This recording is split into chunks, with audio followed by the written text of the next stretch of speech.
Welcome to our channel. Today we how to withdraw 529 plan funds through Fidelity. Quick tutorial step by step clearly.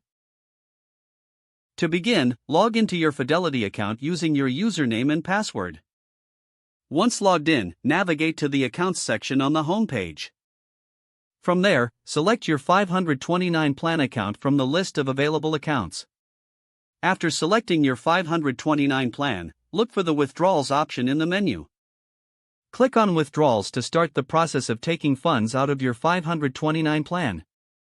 You will be prompted to choose the type of withdrawal you wish to make. Select whether you want a full withdrawal or a partial withdrawal. If you choose a partial withdrawal, enter the specific amount you wish to withdraw. Next, you will need to provide information about the qualified educational expenses. Fidelity may ask for documentation to support your withdrawal request. After entering the required information, review your withdrawal request for accuracy. When everything looks correct, click on the Submit button to finalize your request. You will receive a confirmation message indicating that your withdrawal has been processed. Check your email for a confirmation receipt from Fidelity detailing the transaction.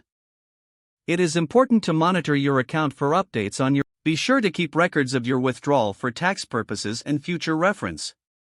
If the page does not load, refresh the browser or try again in a private or incognito window. Make sure you are using the correct email address, then retype it carefully to avoid small. If your password is not accepted, use the reset option and create a new strong password you can remember.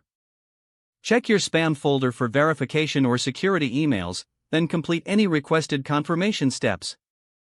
Enable two-factor authentication if available to improve account security and reduce unauthorized access risk.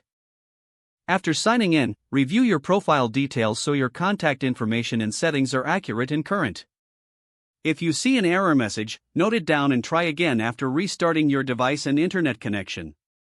Log out when you finish, especially on shared devices, to keep your account and payment information secure. If the page does not load, refresh the browser or try again in a private or incognito window. Make sure you are using the correct email address, then retype it carefully to avoid small typos.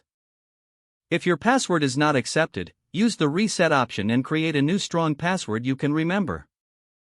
Check your spam folder for verification or security emails, then complete any requested confirmation steps. Don't forget to like this video and subscribe to our channel for more step-by-step tech guides.